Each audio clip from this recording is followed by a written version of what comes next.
Tiga. Assalamualaikum warahmatullahi wabarakatuh. Perkenalkan, kami dari kelompok 7 beranggotakan oleh Arif Pala dan Sania Agreni.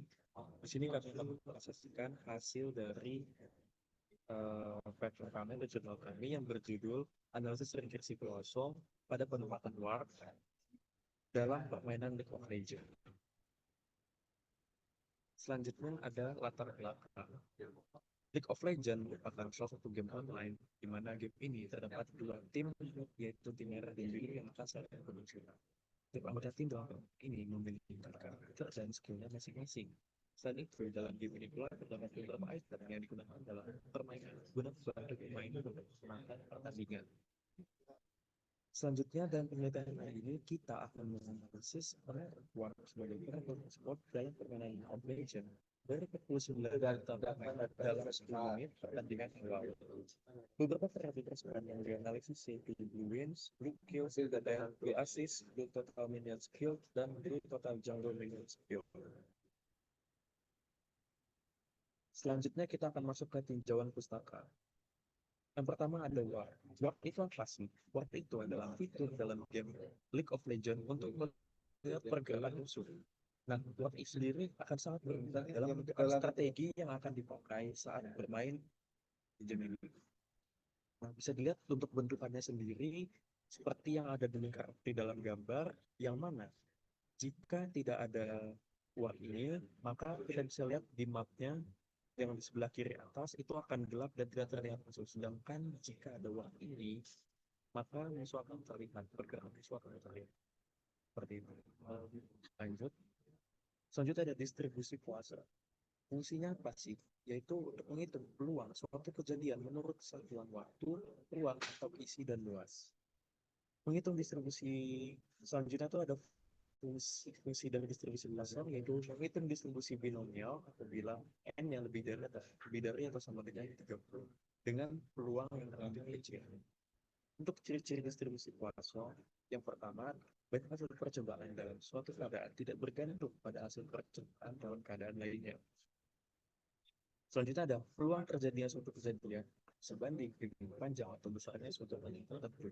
Untuk distribusi Poisson sendiri memiliki PDF sebagai berikut, yaitu E pangkat eksponen eksponensial min min lambda dikali lambda pangkat K per K faktor. Selanjutnya ada regresi Poisson. Apa sih yang dimaksud dengan regresi sendiri? Yaitu analisis regresi non-linear dari distribusi Poisson. Nah, atau bisa kita sebut juga sebagai generalized linear model dengan variabel respon distribusi Poisson. Nah, untuk regresi Poisson sendiri itu sangat baik variabel respon di sini. Selanjutnya pengujian parameter menggunakan MLRT atau Maximum Likelihood Ratio Test yang dilanjut dengan iterasi numerik menggunakan Newton Raphson. Nah, untuk model dari regresi Poisson sendiri yaitu U dengan eksponensial beta kalau ditambah beta 1 x 1 ditambah beta 2 x 2 ditambah hingga beta n x n. Selanjutnya ada over dispersi. Nah, dalam regresi Poisson terdapat asumsi dasar di mana ekspektasi akan sama dengan varians. Nah, over dispersi itu apa? Over dispersi itu adalah suatu keadaan di mana nilai ekspektasi itu tidak sama dengan varians, yaitu ekspektasi akan lebih besar dari varians. Nah, untuk mencari nilai over dispersi itu dengan cara membagi nilai deviance dengan derajat bebas.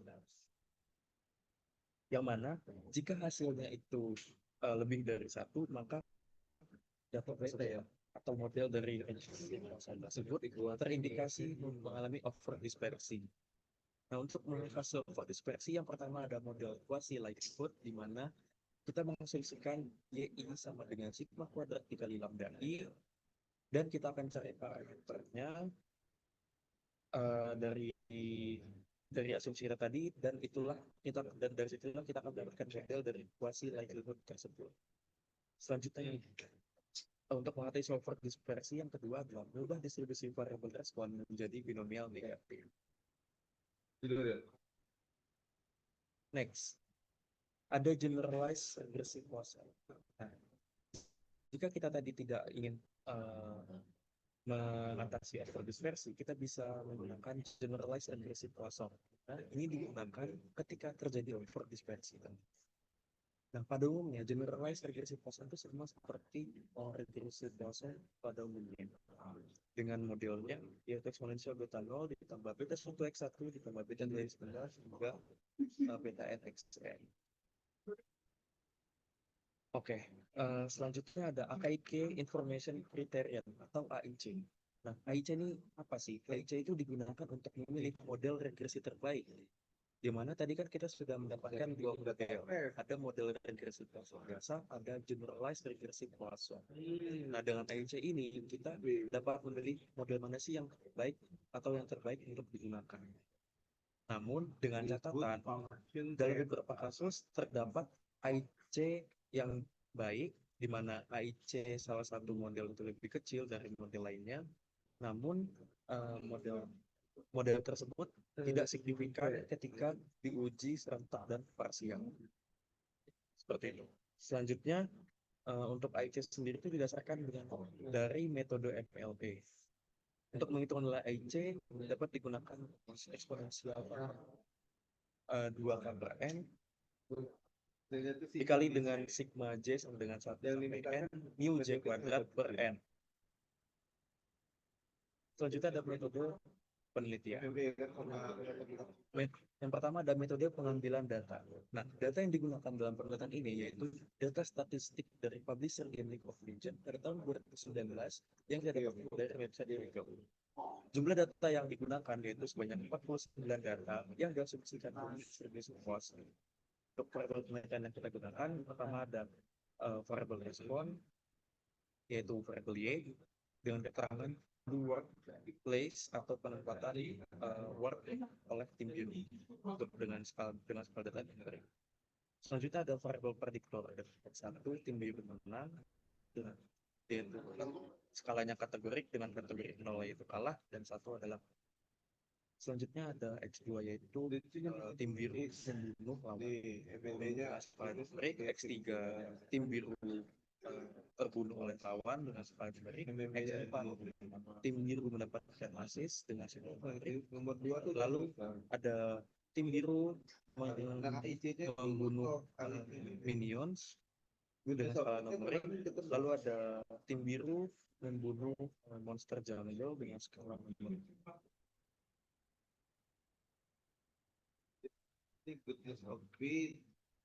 Selanjutnya ada metode analisis data. Nah, metode analisis yang digunakan yaitu menggunakan regresi data distribusi Poisson dengan menggunakan software RStudio, SPSS, dan Excel. Selanjutnya terdapat analisis dan pembahasan yang akan dijelaskan oleh saya, Sania Anggreni.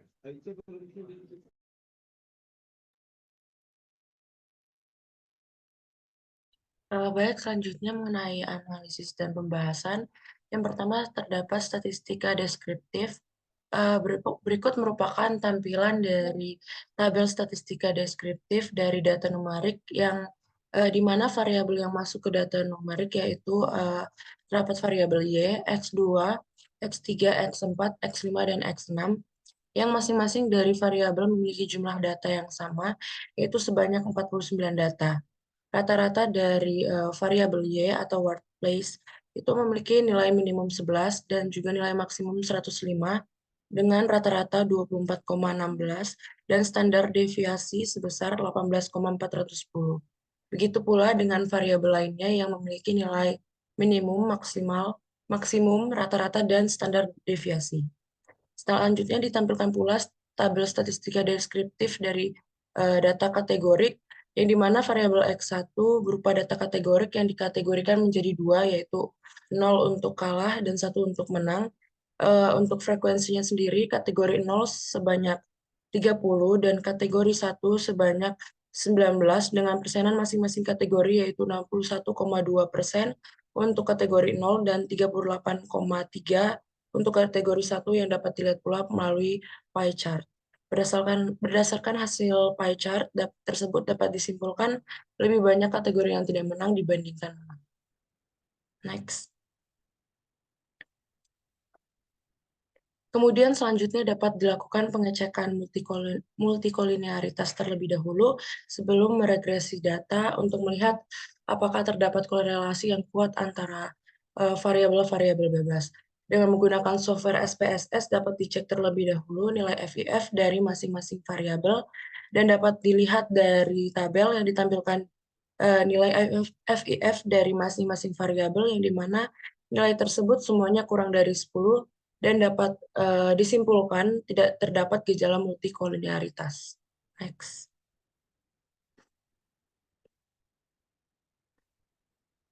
Selanjutnya, setelah diketahui tidak terdapat gejala multikolinearitas, maka data dapat diregresikan. Data terlebih dahulu diregresikan menggunakan software dan didapatkan hasil regresi seperti tabel yang terpampang. Pada tabel dapat dilihat nilai p-value dari masing-masing variabel. Sebelum itu dapat dilakukan uji serentak untuk melihat apakah terdapat variabel yang signifikan terhadap model. Hipotesis yang digunakan yaitu H0 sama dengan beta J sama dengan 0, atau yang berarti tidak ada variabel yang signifikan, dan H1 sama dengan paling sedikit terdapat satu beta J tidak sama dengan 0, atau yang berarti terdapat setidaknya satu variabel yang signifikan. Untuk mengecek statistik uji dari serentak ini dapat menggunakan nilai deviance yang akan dibandingkan dengan nilai chi-square-nya. Diketahui tolak H0 jika nilai deviance lebih besar daripada nilai chi-square-nya dari data tersebut. Dan dapat dilihat pada tabel nilai deviance itu sebesar 37,1873 dan nilai chi-square-nya sebesar 9,487729. Dan dapat disimpulkan tolak H0 yang berarti terdapat paling tidak satu variabel yang signifikan. Selanjutnya, karena diketahui terdapat variabel yang signifikan, dapat dilanjutkan dengan uji parsial untuk melihat variabel-variabel apa saja yang signifikan. Next. Selanjutnya dapat dilihat pada tabel 8, terdapat beberapa variabel yang tidak signifikan karena nilai p-value-nya memang melebihi alfa atau 0,05, yang mengharuskan membuang variabel tersebut. Variabel yang tidak signifikan diantaranya adalah X3 dan X5, yang dimana nilai p-value dari X3 yaitu 0,059 dan dari X5 p-value-nya 0,2188. Setelah dibuang variabelnya, kemudian dapat diregresi kembali menggunakan SPSS tanpa variabel yang tidak signifikan tadi, yaitu X3 dan X5. Dapat dilihat pada tabel X9 hasil regresi kedua kalinya, yang dimana diketahui nilai p-value dari masing-masing variabel sudah signifikan karena sudah kurang dari alfa atau 0,0. Next. Setelah didapatkan variabel-variabel yang signifikan, maka dapat ditentukan model regresi yang dari hasil yang didapatkan. Dapat dilihat dari tabel 10 mengenai hasil regresi dapat didapatkan sehingga menghasilkan persamaan model regresi Poisson, yaitu mu sama dengan eksponensial dari 2,493739 dikurang 0,470426 X1 dikurang 0,049760 X2 ditambah 0,095150 X4 ditambah 0,011152 X6. Setelah didapatkan model, maka dapat dilanjutkan dengan pengecekan overdispersi pada model. Dapat dilihat dari tabel 11, hasil running software didapatkan nilai overdispersi sebesar 8,504258, yang dimana diketahui terdapat overdispersi karena nilainya melebihi dari 1. Next. Karena terdapat overdispersi, maka dapat dilanjutkan dengan GPR atau Generalized Poisson Regression pada model. Pertama-tama dengan variabel-variabel yang sudah signifikan tadi dilakukan uji serentak GPR terlebih dahulu dengan hipotesisnya H0 sama dengan BJ sama dengan 0 atau tidak ada variabel yang signifikan. H1 sama dengan paling sedikit ada satu beta J yang tidak sama dengan 0 atau eh, paling sedikit terdapat satu variabel yang signifikan. Dapat dilihat dari tabel 12, nilai p-value dari masing-masing variabel sangatlah besar dan melebihi alfa atau 0,05, yang dimana dapat disimpulkan tidak ada variabel yang signifikan. Karena tidak ada variabel yang signifikan, maka analisis ini tidak dapat dilanjutkan dan hanya bisa sampai di step ini saja. Dan dapat dicek juga nilai dari AIC GPR yaitu dari data yaitu sebesar 387,917 yang dimana nilai AIC juga dari regresi Poisson yaitu 622,6288 yang dimana nilai AIC dari GPR yaitu lebih kecil dibandingkan regresi Poisson, tetapi tetap saja model GPR tidak dapat digunakan dikarenakan tidak ada variabel yang signifikan terhadap model seperti yang terlihat di tabel 12, nilai p-value-nya lebih dari alfa.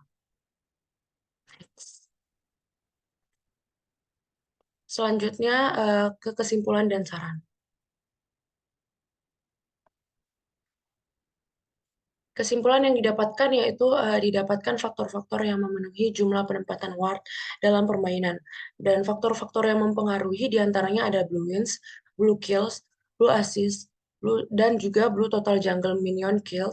Dengan model terbaik yang didapatkan yaitu mu sama dengan eksponensial dari 2,49378 dikurangi 0,470426 X1 atau blue wins dikurang 0,049760 X2 atau blue kills ditambah 0,095150 X4 atau blue assist ditambah 0,011152 X6 atau blue total jungle minion skill. Dengan interpretasinya yaitu pertama, setiap kenaikan satu item blue wins akan mengurangi jumlah penempatan ward sebesar eksponensial dari minus 0,470426 atau sebesar 0,624736074 kali dari semula dengan menganggap parameter lainnya konstan. Yang kedua yaitu setiap kenaikan satu item blue kills akan mengurangi jumlah penempatan wards sebesar eksponensial dari minus 0,049760 atau sebesar 0,95145777 kali dari semula dengan menganggap parameter lainnya konstan. Yang ketiga yaitu setiap kenaikan satu item blue assist akan menambah jumlah penempatan wards sebesar eksponensial dari 0,095150 atau sebesar 1,0998238116 kali dari semula dengan menganggap parameter lainnya konstan. Dan yang terakhir, setiap kenaikan satu item blue total jungle minion kill dengan menambah jumlah penempatan wards sebesar eksponensial dari 0,011152 atau sebesar 0,988909953 kali dari semula dengan menganggap parameter lainnya konstan. Untuk sarannya, pada paper kali ini peneliti memberikan saran yaitu kepada pihak developer untuk menambah jumlah variabel yang diamati selama permainan berlangsung, role yang digunakan dalam sekali permainan, terdapat rekan bermain atau tidak, banyaknya gold yang didapatkan dalam sekali permainan, level yang dicapai dalam sekali permainan, rata-rata waktu yang dibutuhkan untuk hidup kembali setelah terbunuh oleh lawan, dan menambah pengamatan lama waktu permainan agar data yang didapat lebih banyak lagi. Sekian presentasi dari kami. Terima kasih dan mohon maaf jika ada salah kata atau kekurangan. Terima kasih.